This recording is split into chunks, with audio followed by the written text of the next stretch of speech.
What is up, fantasy football boys and dudes? The Ryan and Jacob Show is back for the Week 3 recap. Another exciting week in the books. The season is already flying by. I can't believe we're already in Week 4. But, man, here we go. Let's get into the mini game. Let's get this knocked out so we can get into these scores because I can't wait to talk about my dub. All right, so we got the mini game to the left, and we're going to do the random number generator. You got to have 2 of your number to win. Looks like Chewy has the highest odds, with Matt having the second highest, and we have a lot of other ones that just have 1. So without further ado, let's just get into this and generate the first number. So we got 9. Number 9. 7. Number 7. 9 and 7. 9, 7, 11. 4. Ooh, a lot of odds here. Holy 3. cow.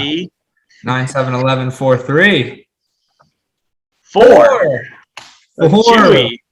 Chewy, the big winner, the guy with the most chances to win, wins. And he won with the lowest point total, ended with a win, which was, I think, it was 85, and Jeff scored like 64. Our toilet bowl of the week. And that gets him. We'll definitely dive into that game. We've had a different winner every single week. Is anybody going to strike gold twice? I hope it's me next week.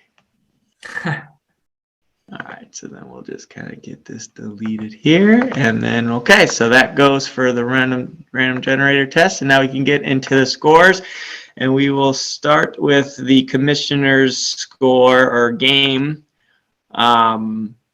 Ryan took this one from me by a mere 12 points. It was looking like a blowout for a while. I was down in Indy for the 1 o'clocks, and I was not looking good for that 1 o'clock game, and driving home with Lubasi. And about halfway through the ride, he's like, dude, you might have a chance. And then I was like, no way. And then another like half hour passed. He's like, dude, projections are tied. I was like, let's go. And then I think after that, Lubasi said that Matt Gay scored like 7 points. I think he had 2 field goals, 140, one like 30 something. So that kind of killed the momentum that I had. But I was actually pretty shocked at how well my team actually did. With my 2 running backs, Christian McCaffrey, of course, going out. Luckily, missed a major injury there. Well, at least I hope. Only a couple of weeks. Hopefully he comes back 100%. He starts killing it. And Nick Chubb didn't really do much with that Bears defense. That Bears defense has a really solid front 7. But Kareem Hunt went off, just not Nick Chubb. So I'm going to be looking back to bounce back against Chris, who had a very close game that we'll get into. But, yeah, Ryan took the cake here. He had a very good week, and it's all thanks to Jeff. Yes, let's dive into that. My team going into this week was led at the helm by Teddy Bridgewater up until Friday morning when I sniped Justin Herbert off the waiver wire. Maybe one of the easiest grabs I've ever decided to make. And he gets me 30 points. I think Jeff did a little bit of a panic sell on him. We talked to him a little bit about it. He did have his own reasonings, whether we agree on those or not. He did have his reasons why he did that. But a very clutch pickup for me. It gets me the dub this week. I would have lost without him. But the team puts up good numbers. Alvin Kamara showing why he's running back 1. Terry McLaurin has a rough week against that Bills defense. Which, I can't be too mad at that. He did give me an 8, which is solid enough. But Brandon Cooks sees Buffalo this week. So I don't know if I'll sit him or if I'll roll the dice. That'll be a game time call for me. But definitely need some help at tight end. I feel pretty strong everywhere else. I don't know. I like how my team's shaping up. We were definitely some underdogs coming into the season here, but we're sitting at 2-1, 2 back-to-back good weeks. I'm feeling good. Yeah. Who do you got next week? Do you know? I got Dom. Dom next week. That's going to be a big game for that division. I think both of you guys are 2-1. So yeah, that's gonna be a big game. And then I got Chris, who's 2-1, and I'm 1-2. So I don't want to say it's a must win for me, but it's pretty close to a must win. I'd like to win. And yeah, Justin Jefferson actually looked really well. I didn't get to see any of that game, but Lubasi kept was in my ear, and so far that's the headline of my trade. Of course, Christian McCaffrey. I think if Christian McCaffrey played that whole game, I think I would have won. I think he could have got me at least 12 more points, but he was hurt, so I can't really do much about that. Julio Jones, I'm a little worried about. That guy was like non-existent in the second half. I was reading that bench because he wasn't blocking. So I don't know what to think of Julio Jones. He might be. Jacoby Myers actually played very well. He might be in my starting lineup next week, but we'll see. But yeah, Ryan got the win here, and it was a good game by both of us. I think 115 and 127 should both get dubs, but we just ran into each other. And if we would have ran into our next game, we'd have damn near doubled everyone's score. We got the toilet bowl. We got the toilet bowl, which I think Ryan technically did not double Jeff's score, but damn near almost did double Jeff's score. All thanks to Justin Herbert. Yeah, and this was just Chewy versus Memorial Hospital, which he just changed his name to Memorial Hospital. This dude has so many freaking injuries. It's ridiculous. If we just go to Jeff's team really quickly, we have Dalvin Cook, who did not play, so he was not even in the starting lineup. But then we have Gronk, who got a little banged up last week. Ryan thought he was out for a while, but then he came back into the game again. I didn't watch the 4 o'clock games. And then A.J. Brown had like a carry for 3 yards and pulled a hamstring, kind of like C-Mac, which I think they're saying it's probably the same partial grade 1, which is like the lowest grade, so it's like a half grade. So 2 weeks. I would think A.J. Brown's out just like C-Mac. And then you had James White go down off a cart, on a cart, I should say. So just terrible luck for Jeff's team. Just a tough week all around. Just a tough week. And even if he had Justin Herbert, he would have lost by I think I calculated by 2 points anyway, which, it would have made Monday night a lot more exciting and probably heartbreaking, to be honest. But he would have had a better quarterback than Teddy. But even if, let's see, I know Kirk Cousins, so Kirk Cousins didn't do better than Justin. So Kirk Cousins would have been a better start, but he still wouldn't have won. But yeah, we said it last week. Jeff had the lowest score of 75, and this week he just topped it in a bad way. He said, "Oh, you thought that was low? Watch this." But this one was mostly because of injury. Cordell Patterson actually looked pretty good. I know he got that trade from Rudy as kind of just a throw-in, and he's had 2 solid weeks. So, the team still looks okay with Dalvin in there. Cordell at RB2. Cordell's probably not an RB2, but Dalvin's an RB1 for sure. And wide receivers, Amari Cooper didn't look good. Just not a good game. Hopefully Jeff needs a bounce back game against Lubasi, that's for sure. Yeah, I definitely was nervous for Jeff's team going into this week without the injuries. Not having Herbert in there, and then his starting running backs. Obviously before Cordero has his second good game, but going into this game on paper, his running backs look tough. The receivers don't look great. A.J. Brown has not looked great all season. Amari Cooper, I think we talked about it, had his best game of the season week 1.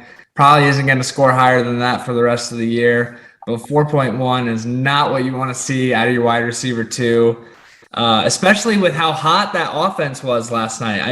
Dak was tossing it all over the place, and Amari Cooper only comes away with 4 points. That's not what you want to see.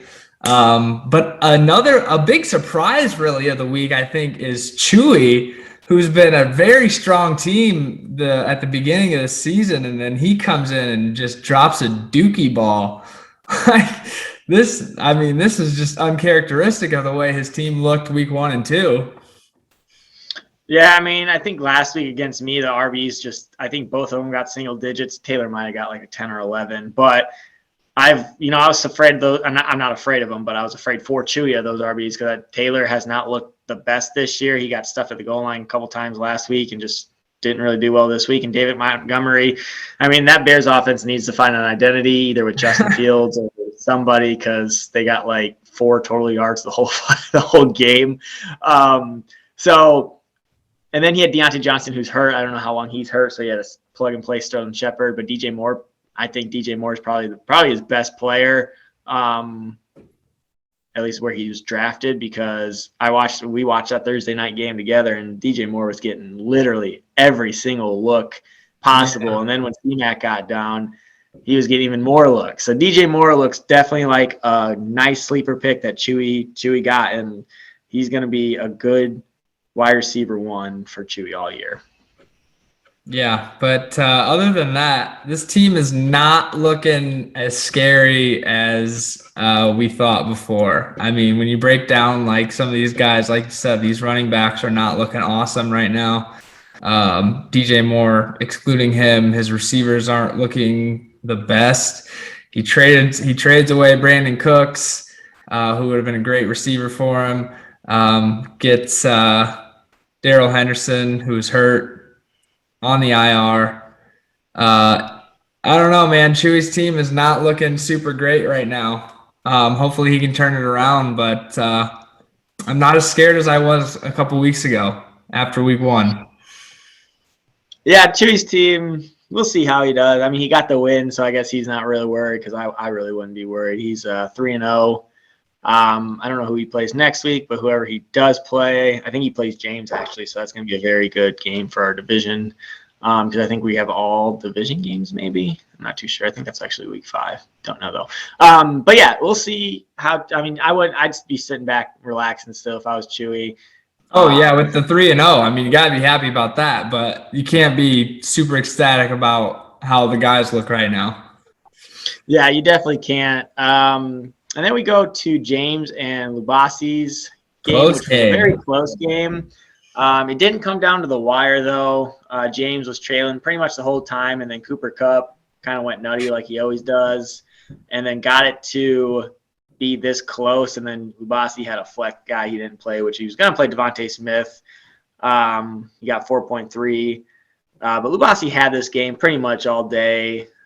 And it just kind of came pretty close after the 4:00 games. But I don't think Lubasi was ever in too much danger because he still had Devontae Smith on the bench.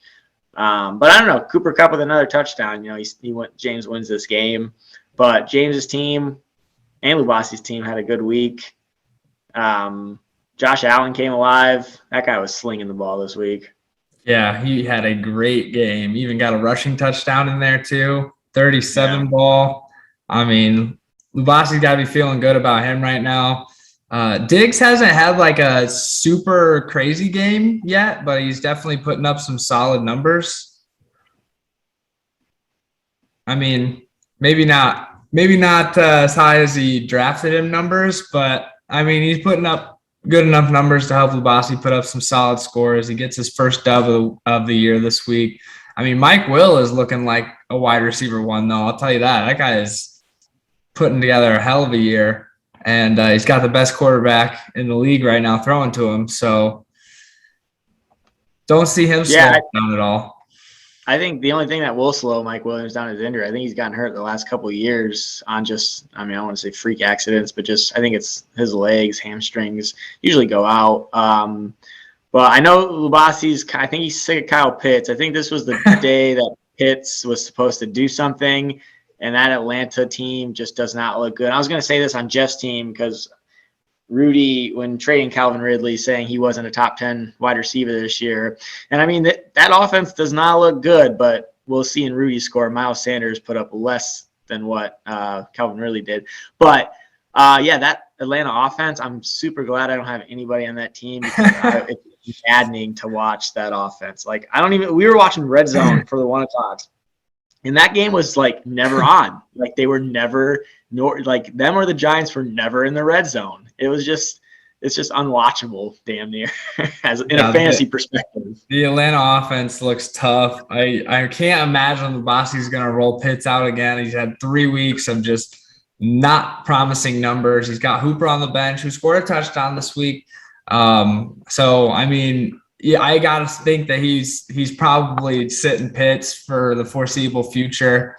Joe Mixon has a subpar day, but DeAndre Swift has another great week. He's got to be feeling good about that. I know the running back spot on his team was not looking super great at the beginning of the year. He did make the trade to get Joe Mixon, who, like I said, kind of subpar number for giving up the number 1 wide receiver in the league. But DeAndre Swift kind of saved him there with a 20 ball. So, yeah, like you said, good week for Lubasi. And we can get over to James's team. And I wanted to point out that Mike Davis actually scores less than Cordell. And I don't know if Cordell is going to start taking the majority of the carries or if he already has. But Mike Davis has not looked like a great pick this year. I was low on Mike Davis all year. I think he I mean, Panthers, I mean, we're seeing it this year. Panthers are an underrated team. I think they were even that good last year. That offensive line is pretty solid. I think he had a pretty good time in Carolina. I don't think Atlanta is as good as Carolina, especially on the offensive line. I just did not think Mike Davis was going to do well this year, and he was going like the 5th or 6th round, I think. And I was not going to waste a pick. And so far, 5th round. So far, I've been pretty correct because he hasn't had a double-digit game all year.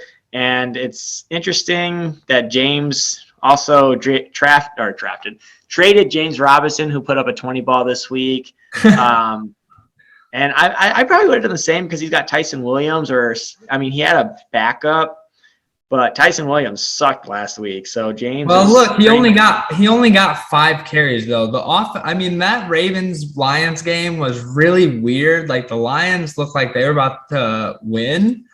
And so like, I don't know, that was a weird game because the Ravens had to just start passing and Lamar Jackson was running a lot. So I don't know. I don't know if James is too worried about Tyson. He did have a bad week, but you got to think about how the offense actually flowed that game. He just didn't really have his opportunity to get touches. The only thing I hate about James's team, and I've been a supporter day one, and now the only thing I really don't like is how many Ravens guys he has. You're banking on Ravens to do well every week. Mark Andrews actually had a really good game, probably I think his best game of the year. Lamar Jackson had a subpar game for what his ceiling is, but just say the Ravens go into like a wall. That's 3 guys that absolutely have nothing or don't do, or like whenever the Ravens have a bye week, he's going to be struggling. But that's the only reason I don't like right now in my mind that James's team is a little lower than I initially had him. But DeAndre Hopkins had an awful week. If he actually did what DeAndre Hopkins usually does every week, he wins this game pretty easily. Yeah, that's true. He did. The Cardinals actually didn't look as explosive as they had in the first couple of weeks. They were struggling against Jacksonville early too. So, yeah, some of those good offenses just had some struggling weeks against bad teams, which is weird. But all right, yeah, it was Matt. My bad, I didn't mean to. I was just gonna say, let's transition to this game. You can start this game off. Yeah, so Jimmy, Matt, this is a pretty solid game from Matt. I know he put up probably a couple of the lowest. Is your battery about to die? Yeah, but you can talk about it. I'm about to go get my charger. Okay. Yeah, so Matt has been putting up some of the lowest scores in the league, but somehow sneaking away with dubs all season. He got me week 1 when my quarterback went down. He got I can't remember who he beat last week, but it was another low scorer.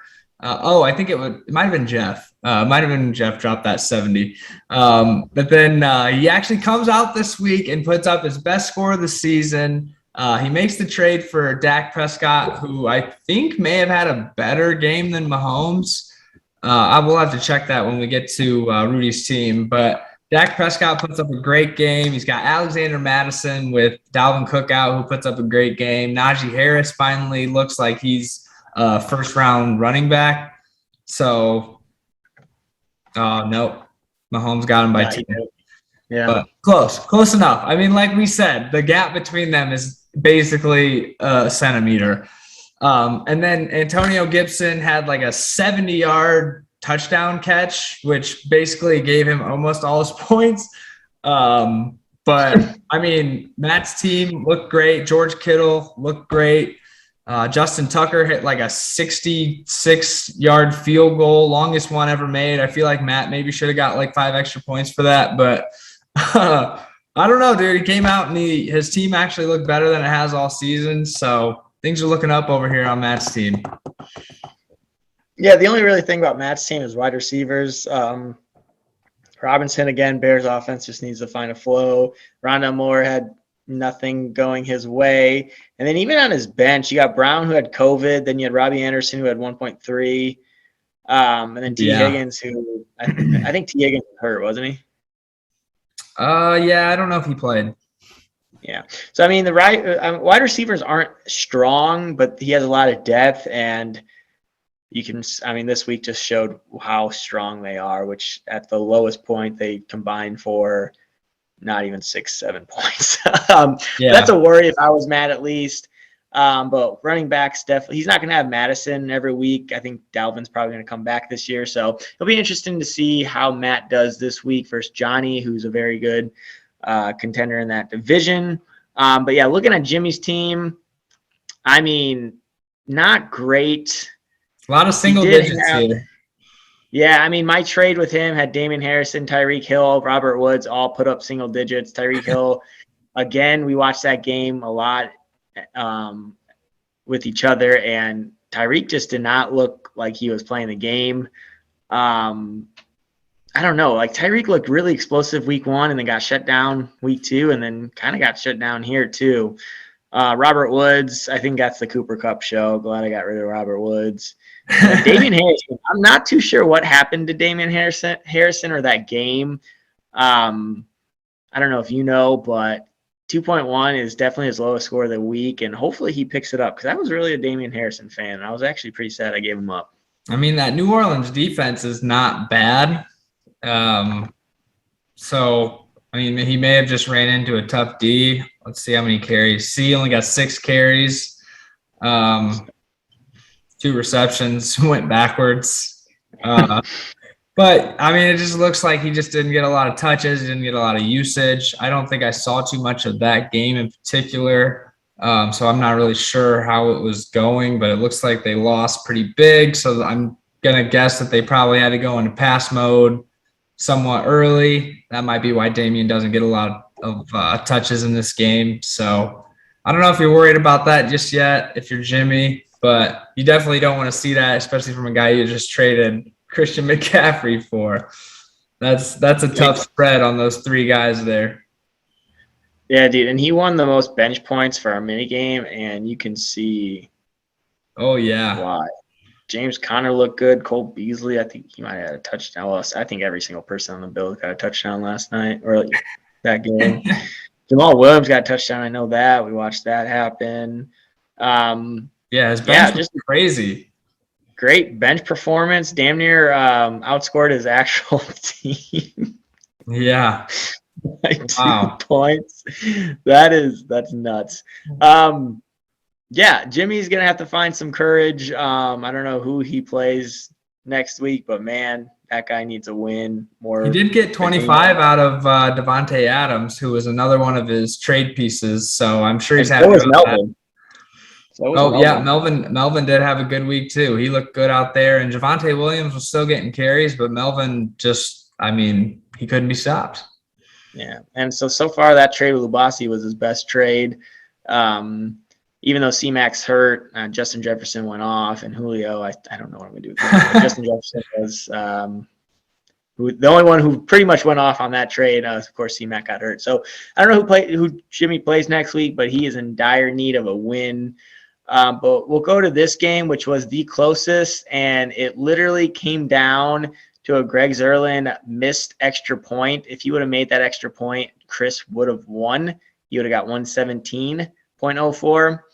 And I don't know if that was the last field goal. Do you know if that was the last extra point, or was that like the second or third one? I'm not sure which one it was. Anyway. I think it was either the second to last one or the last one.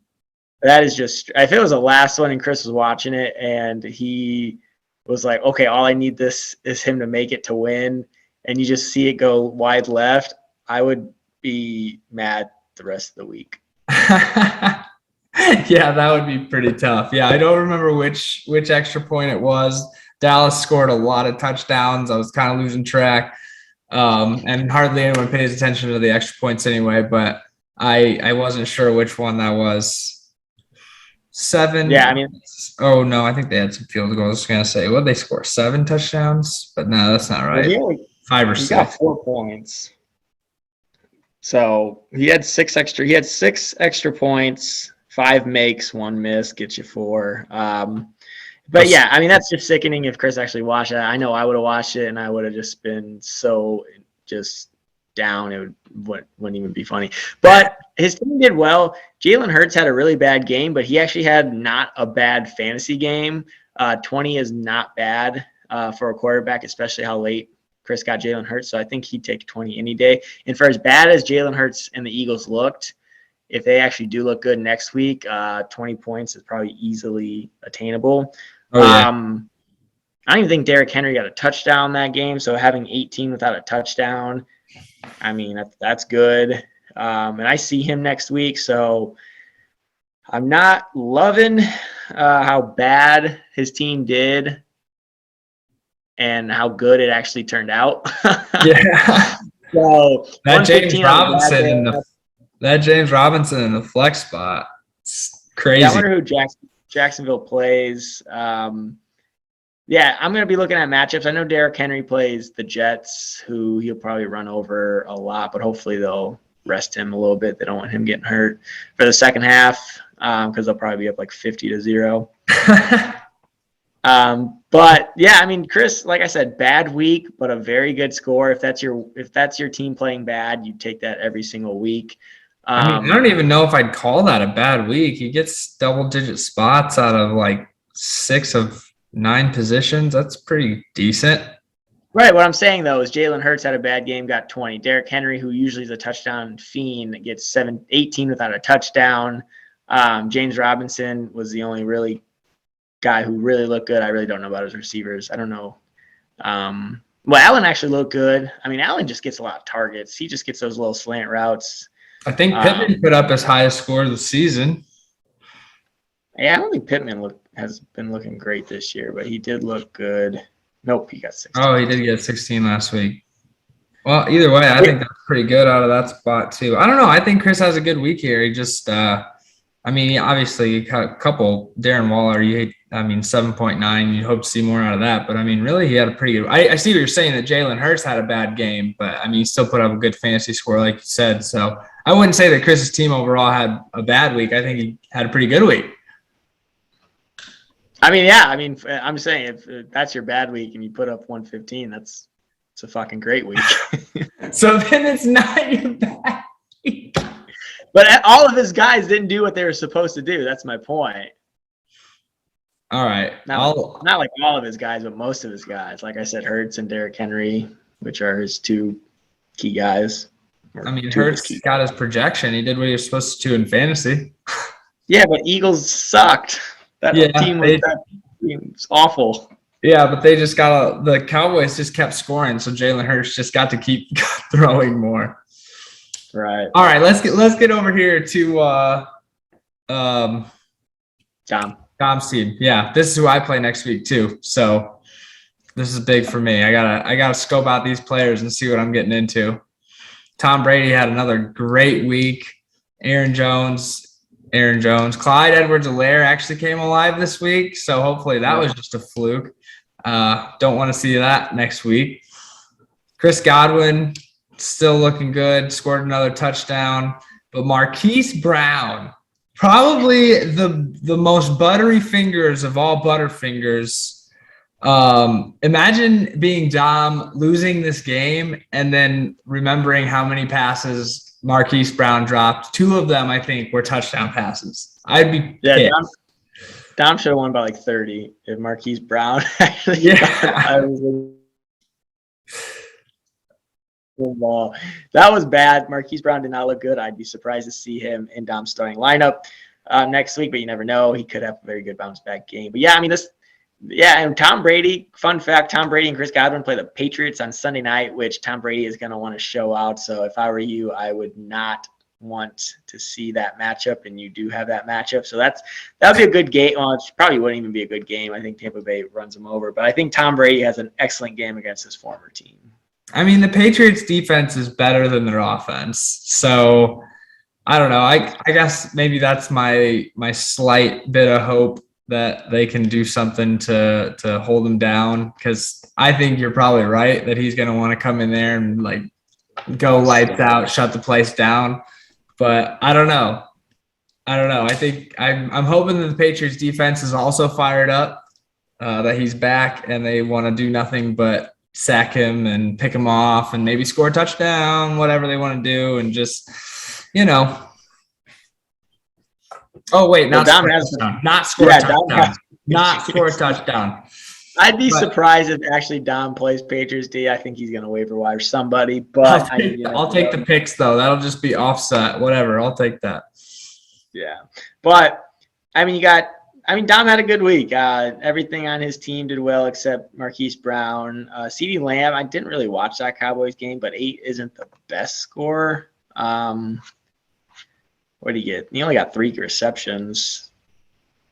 It looks like the tight end show, though, in the Cowboys. I think Daniel Schultz had like 2 touchdowns. I think his name's Dalton. Dalton, yeah. And then Zeke had 2 touchdowns as well, which we'll see in the last game we talk about. But yeah, Clyde actually did. I don't think he had any double digits points except for this week. Yeah, he's looked bad this week, so Dom is pretty happy. He's got Philly next week, which isn't the best run defense, so Clyde could actually hopefully build off that performance for Dom's sake. I think he might have fumbled in this game too. He did. He fumbled early too, and he bounced back very nicely. Yeah, I feel like he was looking bad in the first quarter, and then he kind of just started picking it up. But yeah, Dom's got to be happy about that, because he's, like you said, he's been looking pretty bad this year. Tyler Higbee is looking like a solid tight end, though. He's puts up 12.5. I was looking at him a little bit. Oh, never mind, not week 2. But week 1, week 3, he looked pretty good. He's putting up better numbers than my tight end still. But yeah, I like Tyler Higbee there. I wish I had him, because I was looking at him preseason, and that offense looks like it's going to be pass heavy all year. I mean, we saw 1 point week 2, but he's done better than that the other 2 weeks. So I like Tyler Higbee in that spot. Yeah, this is gonna be a tight matchup for me next week. I'm not super excited. Dom's a good team, but we'll see if we can put some fireworks together.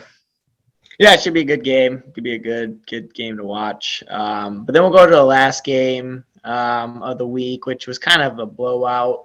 Not really a blowout, but Rudy had a chance to win at the end. Just kind of Miles Sanders put up a 7, which for some reason I thought he put up like a 2.6. I think when I saw him in the fourth quarter sometime, he only had.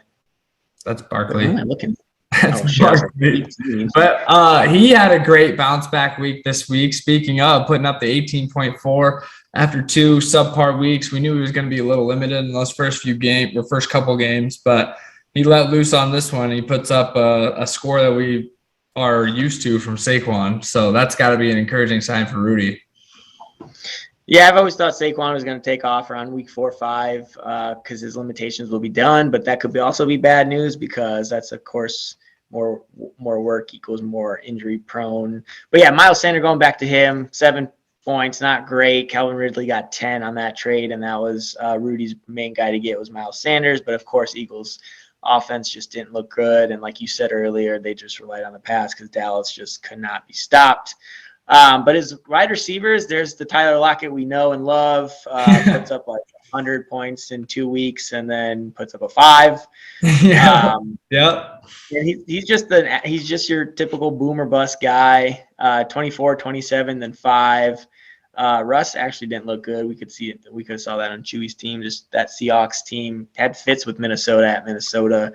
Seahawks is definitely a home football team. So if you ever play Russ or you ever play anybody on the Seahawks, you're hoping that it's away. And if you have any of those guys, you love home games. I read something that Russ is a lot better at home.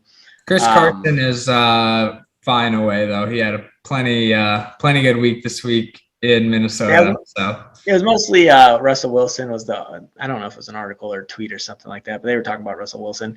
But Javonte Williams, you said that him and Melvin Gordon had a good game. Both had great games. Just going to be curious to see who takes over that backfield, because Melvin Gordon's looked good, or is it just going to be a committee on back all year, which isn't a bad thing for the health of both of them. But Rudy's sake, I think he wants Javonte to get the bulk of those carries.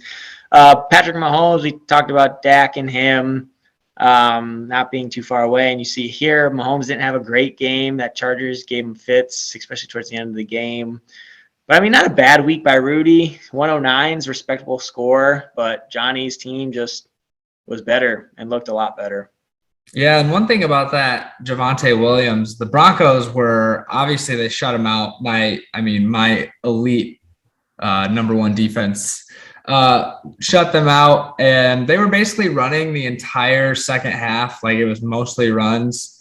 So I'm not sure if Melvin Gordon and Javonte Williams get this much work every single week, because they both did put up double digits, but like I said, I'm pretty sure they ran quite a few run plays at the end of that. So it will be something to watch to see if someone takes over or if it's going to be committee. And then also, like, in closer games, how much they rely on the run.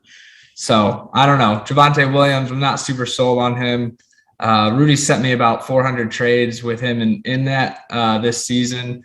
So I know he's not a super believer, but I don't know. The 11 is definitely encouraging, but like you said, we'll see how that backfield shakes out, or if it's going to be committee. But yeah, respectable score, 109. We can get into Johnny's team, who drops a 131, which, I mean, we've seen quite a few pretty high scores just about every week. I think last week someone put up 150. We had like a 130 something week one. People are dropping some points, and Johnny's the big one of the week here. Kyler Murray didn't even have like a superb game. Like we said earlier, he kind of struggled against that Jacksonville team early, but he still puts up an 18, which is a good score, but definitely a little lower than what you expect out of Murray. Zeke has a great week. He's looked really good every week except for week one. Ever since then, he's kind of bounced back. Kenyan Drake did not look super great and got outpaced by Peyton Barber, who is what we thought was the third string back in Las Vegas, but maybe the second string. I don't know. Did you catch that? No, that was a 4:00 game. I was driving home.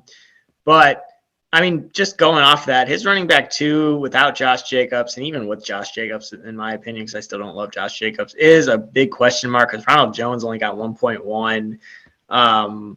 Like, you got Ronald Jones, Josh Jacobs, or Kenyan Drake for that RB2. I mean, to me, that's a struggle bus, and that's his weakest part of the team.